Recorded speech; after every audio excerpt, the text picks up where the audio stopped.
Agora, inteligência artificial, quando eu falo isso, ainda tem um ponto de interrogação, né? O que é isso? Então, vamos procurar simplificar esse negócio de inteligência artificial, trazer um pouco para a terra, alguma coisa mais tangível, que a gente consegue entender de forma mais facilmente, tá?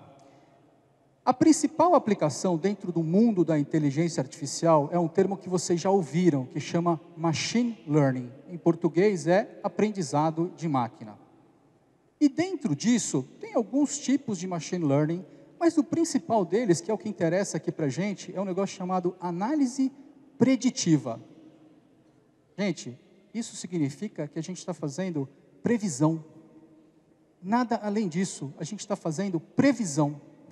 No final das contas, quando você usa análise preditiva, isso significa que você consegue prever de uma forma muito mais assertiva, com mais confiança, com mais acuidade, com mais qualidade, faz isso de uma forma mais rápida e mais barata.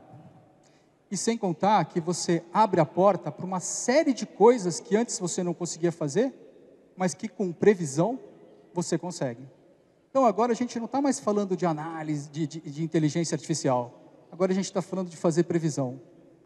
E eu vou dar um exemplo para vocês, que é um negócio que vocês também já ouviram falar. Eu vou falar sobre autonomia veicular, o carro autônomo. Quem aqui não ouviu falar de carro autônomo? Isso está na mídia, né? Dizem que o Uber só vai começar a ganhar dinheiro o dia que ele começar a usar os carros autônomos, porque até hoje ele não ganhou, né? Então, autonomia veicular é uma coisa que nunca foi pensado do ponto de vista de previsão. E para quem acha que isso aqui é novo, não é. Isso é uma coisa que tem mais de 50 anos. Veículo autônomo é um negócio muito antigo. Só que o problema é que a gente sempre teve veículo autônomo em ambientes que eram altamente controlados, onde a gente tem controle sobre o que acontece. Por isso que isso sempre foi muito usado, por exemplo, nos armazéns, né? E agora eu vou tomar uma água.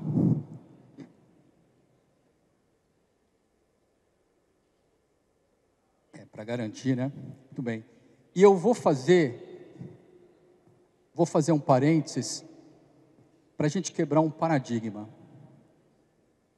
Se vocês forem estudar computação, vocês forem aprender a programar computador, você pode ir numa escola aqui em Fortaleza, em São Paulo, no Rio, Manaus. Pode sair do Brasil, em qualquer lugar do planeta Terra, e vale para qualquer linguagem que vocês forem aprender.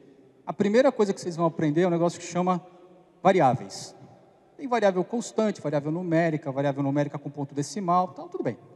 A segunda coisa que vocês vão aprender é um negócio que chama condicional. Condicional é a alma da computação. É como a gente consegue controlar o computador. Quando vocês pegam e estão lá na internet, na web, preenchendo um formulário, e você não preenche o CPF, dá para ir para a página seguinte ele não vai, isso é um condicional. Se não preenche o CPF, então não passa para frente. A computação tradicional, ela está alicerçada nesses condicionais. E aqui, nesse veículo autônomo que a gente já conhece, não é diferente. Ele tem os sensores e ele tem uma programação condicional. Se tem uma coisa na frente da máquina, então eu tenho que parar. Se eu vou pegar alguma coisa numa prateleira que está vazia, então eu mudo para a próxima prateleira. É uma programação tradicional. Só que o problema é que a gente não consegue usar essa programação tradicional nos computadores quando a gente pensa em veículo autônomo. Por um motivo muito simples. Para você pegar e deixar um veículo num ambiente não controlado, num ambiente onde você não sabe o que pode acontecer, você teria que ter muitos condicionais. Seria impossível de programar um carro para fazer isso, né? Aqui tem alguns exemplos de coisas que podem variar. Se está chovendo, se uma pessoa passa dentro do carro, se tem um buraco porque choveu muito, é muita coisa para a gente controlar. Além disso, tem um outro problema. O mundo não é perfeito. Quando vocês pegam e batem o olho nesse slide, todo mundo aqui viu 7 placas de pare. Automaticamente, rapidamente. Só que para um computador, isso aqui são 7 coisas diferentes, que ele vai ter que aprender que são 7 placas de pare. Aqui, mesma coisa, vocês vão ver 5 bicicletas e na hora vocês sabem que são bicicletas. Uma bicicleta tradicional, uma bicicleta futurista, uma bicicleta mais antiga, mas todo mundo aqui sabe o que é bicicleta. E ó, rapidamente.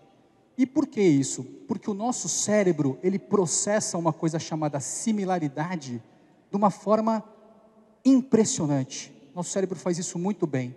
Computador não faz. Para um computador, isso aqui são duas coisas parecidas. Talvez com 80% de chance de ser alguma coisa. O computador ele precisa ser treinado para entender isso daqui. Então, quando a gente pensa em autonomia veicular, isso é uma coisa que só pode ser resolvida com análise preditiva, fazendo previsão. Tá? Como é que a gente resolve isso? A gente bota um programa no carro. É um programa cru, que ele não tem nenhum condicional dentro dele. É uma casca, né? E aí, a gente pega e pensa sempre assim, o que um bom humano faria? Isso é o que o computador tem que fazer, pensar o que um bom humano faria dentro de uma determinada situação. Então, a gente coloca um bom humano dirigindo o carro e a gente bota um computador dentro do carro que faz as previsões, não é? Enquanto o bom humano vai dirigindo, o programa vai aprendendo. Né? Lembra do machine learning, aprendizado de máquina? Vamos começar a fazer as conexões aqui, né? Tudo bem. Para a gente dirigir, a gente tem olho, tem olhos, tem ouvido. E com isso, a gente entende o que está acontecendo para a gente tomar as nossas decisões, né? Tudo bem. O computador do carro não tem isso, ele tem outra coisa. Ele tem câmeras, ele tem sensores, ele tem equipamentos que medem distâncias, tudo isso integrado, né? Então, enquanto o bom humano dirige, essas câmeras, radares, sensores vão captando essas informações. Os nossos olhos captam as imagens e passam para o cérebro, e o nosso cérebro processa isso rapidamente, não é? O computador do carro vai fazer a mesma coisa, porque essas informações das câmeras, dos sensores, são dados que vão para esse programa. E a partir de alguma situação, o computador do carro, ele vai fazer uma previsão do que ele deveria fazer ali, não é? E aí só tem duas chances. Ele pode acertar, com base no que o humano fizer, ou ele pode errar. E essa é a mágica do negócio, porque cada vez que ele erra ou que ele acerta, ele aprende. Se ele preveu que ele tinha que fazer uma coisa e o bom humano fez aquilo, ele acertou. Então, isso entra como um reforço de que aquilo está certo. Se ele fez uma previsão e o bom humano fez outra coisa, então ele errou. Mas ele errou, ele aprendeu que aquilo está errado. Então, sempre você tem essa forma de aprendizado. E toda vez que isso acontece, o próprio programa é atualizado e, entre aspas, fica mais inteligente. Ele aprende mais alguma coisa, né? Vamos tentar traduzir isso para um exemplo mais prático, né? A gente está lá dirigindo, o bom humano vê uma pessoa na frente do carro. Nesse momento, as câmeras, né, do carro também captaram essa imagem e mandaram para o programa essa imagem na forma de dados. E o programa toma uma decisão, ele fala assim, eu decido frear o carro. Ele previu que ele tinha que frear o carro, então ele acertou. A partir do momento que ele acertou, ele aprendeu. E ele aprendendo, ele atualiza esse programa que fica mais inteligente. Obviamente que o carro autônomo ele não vai ser treinado por uma pessoa só. A gente está falando de milhares de pessoas em milhares de carros fazendo esse treinamento, né? Mas o princípio a coisa vai começar crua, vai começar uma casca. À medida que o programa for aprendendo, ele vai ficando mais inteligente, até que vai chegar um ponto em que ele vai ficar tão bom ou melhor do que o bom humano dirigindo. Esse é o princípio que está por trás do veículo autônomo, né? E o veículo autônomo, da forma como a gente concebe que ele vai ser, inclusive uma das coisas do veículo autônomo que reforçam é que ele será muito mais seguro no futuro, né? Quando ele estiver plenamente operacional, do que quando nós dirigimos, né? É uma das coisas que incentivam o uso do veículo autônomo. Isso é um exemplo de uma coisa nova que só foi possível acontecer por causa de inteligência artificial, por causa de machine learning, aprendizado de máquina, por causa de resolver um problema usando previsão, né? Quando a gente fala quando eu usei o termo programa para vocês, tá? Que é mais fácil, a gente ouve sempre falar a história de programa de computador. No mundo da inteligência artificial, a gente chama isso de algoritmo, que é a mesma coisa, é só um nome mais chique, mas é a mesma coisa, tá? E dentro dos algoritmos, você tem vários tipos de algoritmos para resolverem vários problemas específicos, né? Sendo que esse aqui, aqui não funciona. Esse programa especificamente para veículo é um que chama de aprendizado por reforço, que quer dizer o seguinte: sempre que ele toma uma decisão, estando certa ou estando errada, ele aprende com isso, né? Agora, eu vou pegar e falar com vocês sobre análise preditiva num outro contexto. Muito fácil, muito mais simples, muito mais do nosso dia a dia, tá? Por quê? Porque essa questão do veículo autônomo é interessante para a gente entender como é que é a questão do aprendizado do programa, o aprendizado da máquina, né? Mas este é um exemplo de algo que é muito complexo. E sabe por que ele é complexo? Por dois motivos principalmente. Primeiro, porque ele envolve uma grande quantidade de dados. Essas imagens e sensores, são muitos dados que você tem que analisar. E na perspectiva da segunda coisa, em real time, quando a gente chama, tem que ser na hora, tem que ser uma decisão rápida. Ele não pode ver uma pessoa na frente do carro e decidir o que ele tem que fazer depois de uma hora, tem que ser na hora. Então isso faz com que essa questão do carro autônomo seja um problema que é resolvido por previsão, por inteligência artificial, mas é um assunto muito complexo, tá? Agora eu vou dar um exemplo para vocês, na verdade, de uma coisa, não vou dizer que é extremamente simples, tá? Mas é um dos exemplos mais simples que existem dentro do contexto da análise preditiva, tá? Tudo bem, eu gosto desse exemplo porque ele é um exemplo que ele fala de recursos humanos. Então, toda empresa tem recursos humanos, então fica mais fácil da maioria das pessoas entenderem, né? Usar análise preditiva dentro de recursos humanos, em geral a gente chama isso de People Analytics, é toda uma área de negócios que existe hoje. Qual é um problema que toda empresa tem? Um negócio chamado turnover. Turnover, na verdade, é um índice entre os funcionários que saem e entram na empresa. E o problema principal das empresas é a questão de você perder funcionários, né? Ou reter talentos. Então, eu vou mostrar para vocês como é que a gente pode usar análise preditiva. Isso são casos reais, tá? Que eu faço no meu dia a dia isso. É real, não é hipotético. O carro autônomo, realmente, eu não sei como é que ele é programado, tá? Mas isso aqui não, isso aqui é um exemplo real, tá? Então, eu vou mostrar para vocês como é que a gente consegue uma forma de usar análise preditiva para resolver um problema que todas as companhias têm, de uma forma fácil, tá? Muito bem.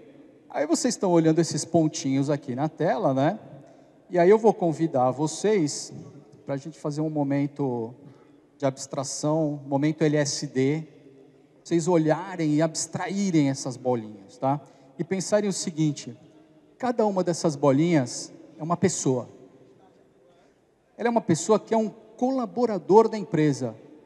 É uma pessoa. Se a bolinha está azul, quer dizer que a pessoa está trabalhando nesse momento na empresa, é um colaborador ativo. Se a bolinha é vermelha, quer dizer que é um colaborador que saiu da companhia. E não interessa se ele foi demitido ou se pediu demissão. Esqueçam isso, não é importante agora, tá?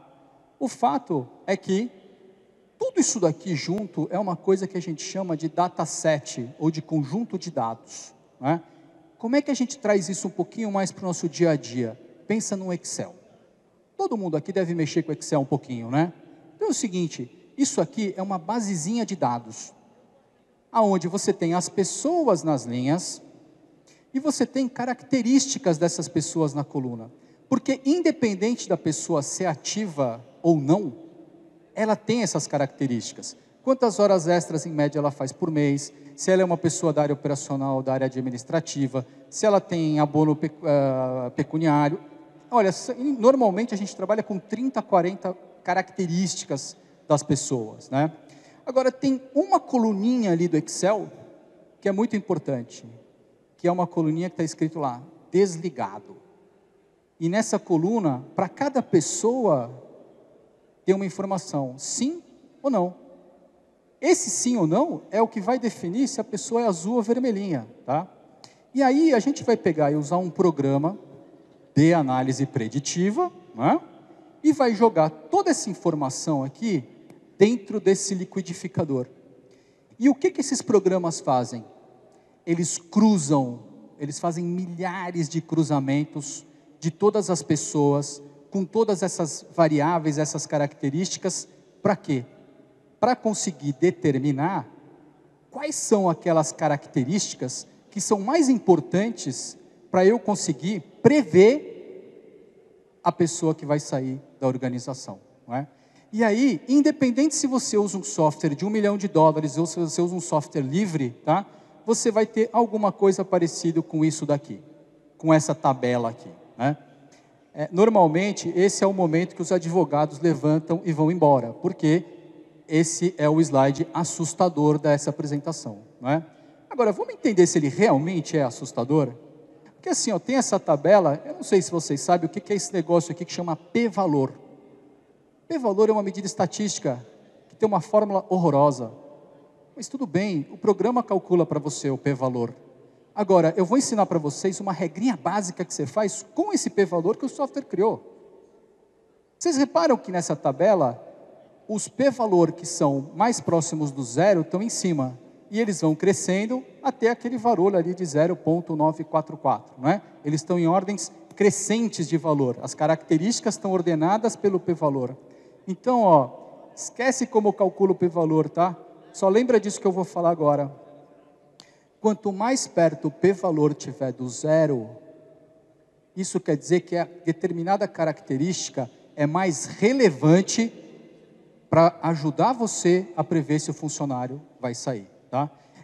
E uma coisa importante, isso aqui não é nada que vocês tenham que fazer, isso aqui é uma coisa, é a cozinha do negócio, é uma coisa que o cientista de dados, vamos dizer, vai fazer, tá? Agora, só com essa informação que eu dei para vocês, mesmo sem vocês saberem como é que mexe no programa, sem vocês saberem como é que calcula o P-valor, já dá para a gente saber uma coisa. Idade é super relevante para prever quem vai sair. Mas se o cara tem escolaridade, se ele tem ensino fundamental ou pós-graduação, isso não é relevante para entender se ele vai sair, não é? Outra coisa, a gente pega esses dados e coloca numa fórmula. E esse é o momento que todo mundo vai embora, só ficam na sala os engenheiros. Porque a fórmula realmente é a parte assustadora dentro de um slide que é assustador. E o único motivo pelo qual eu brigo com todo mundo que fala para mim, tira aquela porcaria daquele slide horroroso, que tem aquela fórmula que ninguém entende, é porque para mim é muito importante deixar claro para vocês que aqui não tem mágica, aqui tem matemática. Isso aqui é uma equação, ela chama logit, tá? É uma regressão, é uma equação que ela dá como resultado uma probabilidade. Ela dá um número que vai de 0 até 1, de 0 a 100%. Pronto, é isso que vocês precisam saber, tá? E a tal história, né? Se você for uma pessoa que sempre gostou de humanas, nunca gostou de matemática, eu garanto que não é agora que você vai gostar. Mas se você estudou administração, economia, engenharia, fez aqueles cursos de cálculo, se você já teve, se você não tem medo da matemática, o que eu posso garantir para você? Isso aqui está muito, muito, muito longe de ser uma coisa super complicada. Não é. É uma coisa extremamente simples do ponto de vista da matemática. Agora, mesmo que você não queira saber, tudo bem, porque vocês são mulheres e homens de negócios. Vocês não querem saber como é que calcula isso aqui. O que vocês, se forem diretores de RH, querem saber é isso aqui. Opa. Aqui. É o resultado desse trabalho. E o resultado desse trabalho nada mais é do que você pegar todas as pessoas que estão na sua organização e para cada pessoa calcular uma chance, um percentual, um score. Qual que é a chance dessa pessoa sair da minha organização? Esse aqui é o final das contas. É isso aqui que vocês precisam para trabalhar. Por quê? Com essa informação, você consegue, por exemplo, entender por que o Daniel tem 90% de chance de sair da empresa. Quem é o Daniel? ele é importante para a gente? Que departamento o Daniel está? Então você consegue pegar e atuar naqueles casos que são mais críticos. E você vai deixar de gastar dinheiro? Não. Mas você vai gastar dinheiro com retenção na sua companhia de uma forma mais assertiva, direto ao ponto. Sem contar que fazendo isso, você consegue fazer uma série de outras análises dentro da sua organização, de entender as minhas pessoas com chance mais alta de sair da organização, elas estão numa determinada unidade, elas estão num determinado turno de uma fábrica, elas estão debaixo de um determinado gestor. Se vocês pararem para pensar, o que vocês estão recebendo é uma informação de qualidade para conseguirem atuar naquele problema de uma forma mais assertiva e provavelmente gastando menos dinheiro ou pelo menos gastando menor o dinheiro. Opa, foi. Muito bem. Vocês perceberam que tem uma diferença muito grande? Eu falei de inteligência artificial num contexto de carro autônomo e no contexto de RH que vale para qualquer empresa e que é um negócio extremamente simples. Tudo isso é inteligência artificial. É o que a gente vê por aí que é chamado de inteligência artificial. Agora, se você for pegar e quiser construir um projeto de inteligência artificial dentro da sua companhia, da sua empresa, esse processo, normalmente, ele vai ter 4 grandes fases, de uma forma geral. A primeira fase desse projeto, aliás, como de qualquer projeto, né, é a gente pegar e entender que problema a gente quer resolver. Isso vale para qualquer projeto, e aqui não é diferente. Só que aqui é mais crítico, porque se você não tiver muito claro como você quer resolver esse problema, você não vai conseguir nem saber que dados você vai precisar. Tá? E essa questão dos dados é a segunda etapa. É onde a gente tem que obter os dados. Muitas vezes esses dados, eles estão, nesse caso específico desse projeto de RH, eles estão disseminados pela empresa, não necessariamente eles estão dentro do RH, não necessariamente eles estão no mesmo sistema. Tá? Aliás, de um ano para cá, ficou muito mais fácil fazer isso por conta do e-social. O e-social melhorou muito a qualidade das informações das empresas, né? Mas é uma parte extremamente trabalhosa. E, finalmente, vem a parte nerd do negócio. É a história da modelagem, é construir aquela tabela, é montar a equação, é o que a gente chama de treinar um modelo. É aqui que entra a tal da parte da mão de obra super especializada, né? E, finalmente, a gente tem que fazer os planos de ação, com base no resultado do trabalho. Entender quem são as pessoas que têm uma chance maior de ser da organização, identificar quem são essas pessoas, entender o que a gente vai fazer, não é? Agora, a maioria das pessoas, quando fala assim, eu tenho um projeto de inteligência artificial na minha companhia, elas acham normalmente que isso está relacionado justamente com essa parte nerd do negócio, que é o grande ponto do trabalho. E na verdade não é, isso é um mito, tá? A maior parte do negócio, de um projeto como esse, a maior quantidade de horas que você investe, é justamente nessa fase de montar o conjunto de dados, montar o dataset. E para fazer isso, claro, com orientação de uma pessoa que conhece o processo, vocês conseguem usar muitas pessoas da organização de vocês. Os analistas de RH, os analistas da área de logística, analistas da área financeira, basicamente qualquer pessoa que sabe mexer com Excel, consegue ajudar num projeto como esse. Tá? Agora, aqui é onde realmente está o problema. Normalmente, esse é um slide que eu uso em aula, né? 80% dos meus alunos, quando eu pergunto, eu dou como exemplo esse caso do RH, eu pergunto, qual é o problema que a gente está tentando resolver? 80% falam para mim, calcular o percentual de quem vai sair. Esse não é o problema que a gente está tentando resolver. Porque a gente não está falando de negócio, a gente não está falando de inteligência artificial, a gente não está falando de algoritmo, a gente está falando de negócios. Resolver o problema, no caso do exemplo que eu dei para vocês, é diminuir a perda de pessoal. Como é que a gente sabe que um projeto desse deu certo? É porque a gente conseguiu calcular aquela? Não.